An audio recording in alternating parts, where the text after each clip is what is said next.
RCR, la red que comunica y une al Perú. Somos RCR, Red de Comunicación Regional. Vamos a trasladarnos inmediatamente hasta Pucallpa. Ahí se encuentra el doctor Pier Paolo Marzo Rodríguez. Él es ex representante de la Defensoría del Pueblo, analista en temas políticos, y le agradecemos la amabilidad de compartir esta comunicación a través de RCR, Red de Comunicación Regional. Doctor Pier Paolo Marzo, qué gusto saludarlo. Gracias por atender esta comunicación. Muy amable. ¿Cómo está usted? Eh, Gusto el mío, José Hernández. También muchas gracias a todo el equipo de RCR y efectivamente aquí me encuentro desde Pucallpa para participar en una reunión con defensores ambientales de todo el Perú, después de haber estado también en una comunidad indígena, Sinchirroca, para trabajar también esta temática con ellos y otros integrantes indígenas de otras organizaciones, pero siempre atento a lo que viene ocurriendo en Huánuco y el Perú, especialmente en los temas relacionados con derechos humanos y democracia. Y naturalmente uno de los temas está ligado a la reciente juramentación. Ya tenemos nuevo defensor del pueblo, José Gutiérrez Cóndor, ¿no? ¿Qué espera del nuevo defensor? Usted tiene mucha experiencia en la Defensoría del Pueblo, ¿no? ¿Qué retos tiene que asumir el nuevo defensor desde su punto de vista, ¿no? Bueno, el primer reto que tiene que asumir es mostrar que lo que se dice de él no es lo que va a ocurrir, ¿no? Que la prospección que se ha hecho en relación con su trayectoria personal no es lo que va a marcar su gestión, ¿no? Eso sería lo notable, ¿no? Recordemos que su trayectoria personal es la de una persona muy cercana al partido político Perú Libre, ha sido integrante de Perú Libre hasta marzo de 2023, ha sido asesor de la bancada de Perú Libre hasta el 2022 y luego asesor de la Comisión de Justicia, presidida por un integrante de Perú Libre hasta el 2023 también, ¿no? La Defensoría del Pueblo es una entidad que no se maneja con un criterio partidario. Eso lamentablemente ya no ha sido desconocido por Walter Gutiérrez, pero fue retomado por nuestra ex defensora Eliana Rebollar. Entonces lo primero que tendría que hacer es no actuar partidistamente, sino actuar institucionalmente. Un segundo punto que tendría que hacer es retomar la senda o continuar con la senda de la defensa de derechos fundamentales de la persona y la comunidad, en concreto, ¿no? Advirtiendo la falta de medidas de la Policía Nacional, que es un poco lo que ha venido haciendo Eliana Rebollar, ¿no? Básicamente, lo que él tendría que hacer, en resumen, es seguir haciendo lo que ha estado haciendo Eliana Rebollar, solamente que con la titularidad que le da el poder hacer los ajustes necesarios en cada una de las oficinas, de manera que el perfil de los defensores y defensoras en cada departamento sigan esta ruta de defensa de derechos y defensa de el cumplimiento de las obligaciones de las entidades del Estado para con las personas, incluyendo, comenzando por las más vulnerables. Ahora, el tema de la independencia en la Defensoría del Pueblo es sustancial. Usted acaba de mencionar, ¿no?, que su cercanía con Vladimir Cerrón, ¿no?, además los cargos que ha venido ocupando muy cercano a Perú Libre, de una otra manera, genera este nivel de desconfianza, ¿no? ¿Es tan fácil desmarcarse de una agrupación política en un cargo tan, digamos, de la enorme responsabilidad como la Defensoría del Pueblo? Bueno, si uno tiene la convicción de que está cumpliendo un rol diferente, lo puede hacer, ¿no? Las personas cambiamos de posición permanentemente, ¿no? Y entonces, si uno actúa con convicción respecto a la nueva posición, puede dejar de lado su pasado, aunque lamentablemente la manera en que ha sido electo nos deja las dudas sobre si él tendrá la voluntad de hacerlo. El tema no es si se puede hacer, sí se puede hacer. El tema es si se quiere hacer. Y bueno, no vemos indicios de que la elección haya tenido que ver con sus calidades en la defensa de derechos, con su trayectoria en la defensa de las personas más vulnerables, sino aparentemente habría sido justamente esta afiliación partidaria y la alianza que tiene Perú Libre con Fuerza Popular en el Congreso, en realidad son parte de una misma coalición, ¿no? Lo que lo habría llevado al cargo titular de la Defensoría del Pueblo, incluso desatendiendo exhortaciones que había hecho el juez que estaba conociendo del proceso de amparo iniciado por el Sindicato de Trabajadores de la Defensoría del Pueblo, que le exhortó al Congreso a seguir un procedimiento conforme a los estándares internacionales de elección de un cargo de tanta importancia.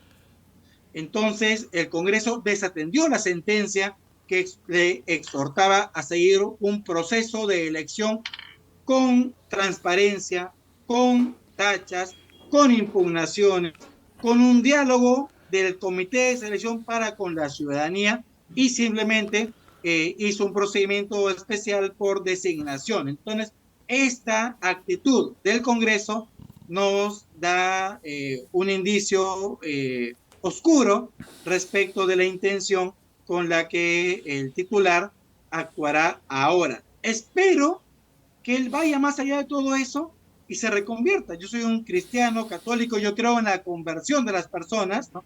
Y siempre tengo la esperanza de que las personas puedan convertirse y cambiarse, en este caso a la institucionalidad y a la defensa de los más vulnerables, ¿no? Pero los pasos que se han dado no nos dan luces en ese sentido. Uno de los primeros temas que ya ha llamado controversia con el propio presidente del Consejo de Ministros es el término que ha utilizado el señor defensor del pueblo José Gutiérrez, ¿no? Reperfilar en materia de derechos humanos, ¿no? Y le ha dicho que en materia de derechos humanos no se puede reperfilar. Ha sido la respuesta del presidente del Consejo de Ministros, porque se obedece al respeto de tratados internacionales, a un marco legal, ¿no? ¿Qué opina usted? Usted ha sido representante en algún momento de la Defensoría del Pueblo. Los derechos humanos pueden adecuarse a cada circunstancia concreta, pueden ajustarse porque van cambiando las situaciones de la realidad. Entonces, si hablamos de adecuación, concretización, ¿no?, especificación, podríamos encontrar nuevas maneras en que se expresan los derechos humanos. Por ejemplo, el derecho humano a la protesta.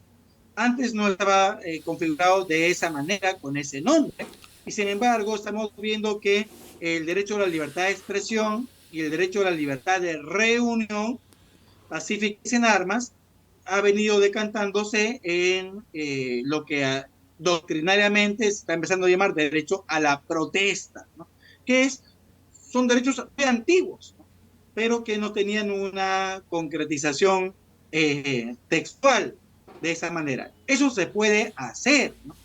El interés superior del niño, por ejemplo, desde el año 1989 da un nuevo cariz a todo lo que son derechos de las personas menores de edad, ¿no? Porque las ponen por encima y les da un derecho de preferencia frente a otros derechos fundamentales, ¿no? Entonces, este tipo de cosas sí puede hacerse. Lo que no puede hacerse nunca es restringir el campo de los derechos y aumentar el campo del poder, o en todo caso el poder abusivo, que es a veces lo que busca alguien que no quiere defender los derechos en realidad, sino quiere defender el poder del que lo puso, ¿no? En ese caso, lamentablemente, hemos visto que el Congreso ha sido una de las fuentes de abusos contra los bosques, contra las personas, contra la educación, contra la salud, ¿no?, contra los trabajadores, ¿no?, y las trabajadoras, ¿no? Y entonces un defensor del pueblo tiene que actuar más bien conteniendo y defendiendo a las personas de esos abusos que a veces nacen del mismo Congreso, ¿no? Lo que no puede hacer ningún defensor del pueblo es seguir la lógica de quien tiene el poder para abusar de él. Esperemos que entienda esto en la medida en que vaya encontrándose con los casos concretos, con las circunstancias concretas de quienes acuden a su despacho o de los jefes de oficina y las jefaturas de adjuntas que vayan y le expliquen cómo funcionan las cosas en la realidad de los derechos de las personas. Ahora, otro de los temores que se avista es que esta cercanía a Vladimir Cerrón recientemente puede generar que la Defensoría del Pueblo pueda ser utilizado como un instrumento de propaganda política. Este es un riesgo que también usted cree puede originarse? Es un riesgo, la cercanía de Emil Cerrón y la Fuerza Popular, ¿no? Son dos agrupaciones las que han promovido su candidatura y las que han sido el núcleo duro de su votación, ¿no? Y que han, parece que, coordinado su elección previa, ¿no? Efectivamente, es un riesgo, pero lo único que haría con ese riesgo es desaparecer la efectividad de la Defensoría del Pueblo, porque la Defensoría del Pueblo se basa en su legitimidad, es decir, en su sujeción a la Constitución y a la ley. Es una especie de boca de la Constitución, ¿no? Y eventualmente boca de la ley para definir las obligaciones que están en la Constitución. Si se aparta de esta naturaleza, simplemente se vuelve una entidad que no merece la mayor atención, y eso la hace absolutamente inefectiva, ¿no?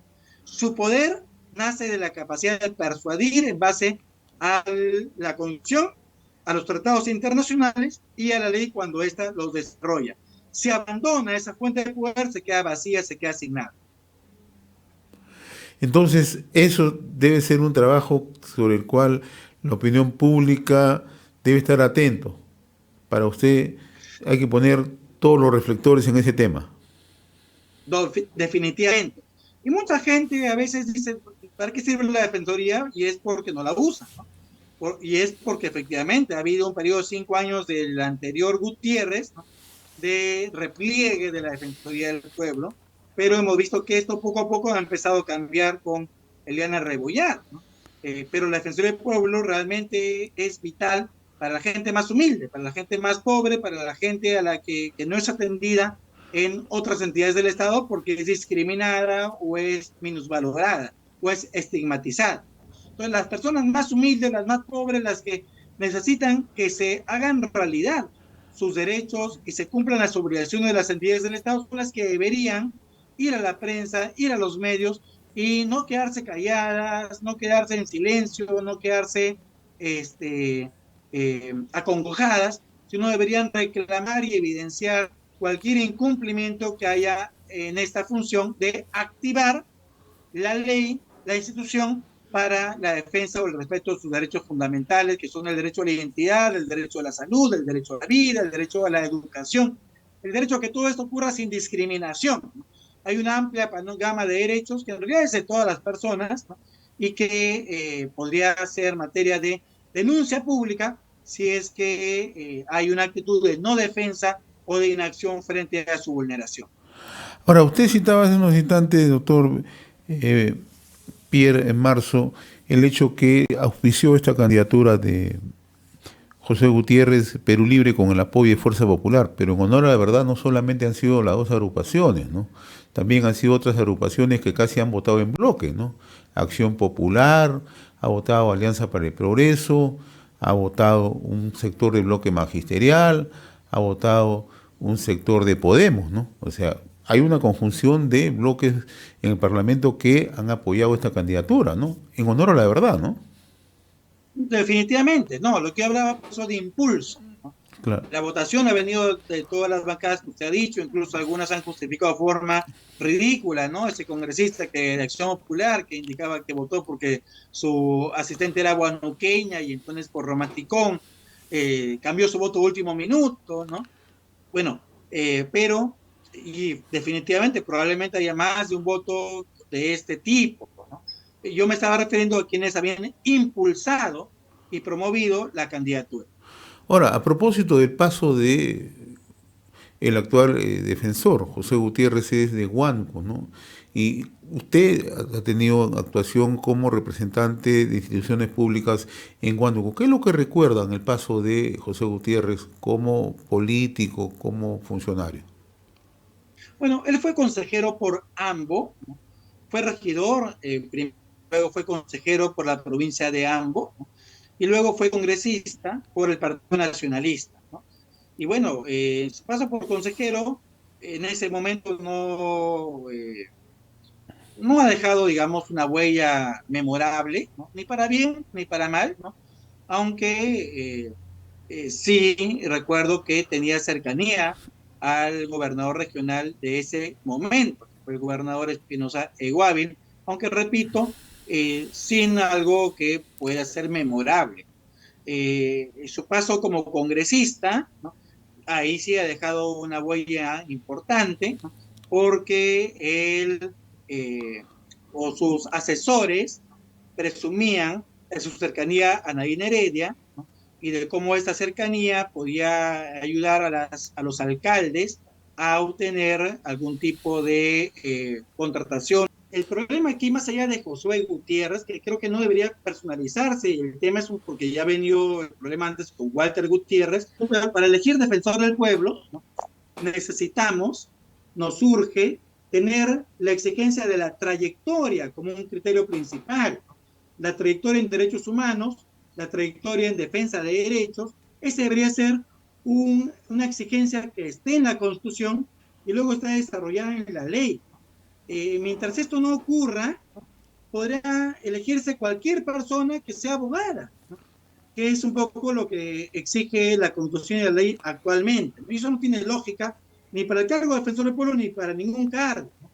Todo cargo requiere un perfil, y aquí el perfil debe estar definido en la misma Constitución, por lo menos a nivel básico, y en la ley que lo desarrolle. Entonces, lo que esto nos está evidenciando es la necesidad de un cambio constitucional en relación con el perfil del defensor del pueblo, que debería incluir trayectoria en defensa de derechos y también un desarrollo legal de este perfil constitucional. Muy bien, doctor Pierpaolo Marzo Rodríguez. Yo le agradezco, como siempre, la amabilidad de haber compartido esta comunicación con RCR. Sí, un gusto conversar con ustedes desde Pucallpa. Muy amable. No, muchísimas gracias a usted, con José Hernández, disculpe por esas interrupciones, ¿no? No, Y muchas gracias también a todo no, el equipo de Radio Cadena Regional. RCR, la red que comunica y une al Perú.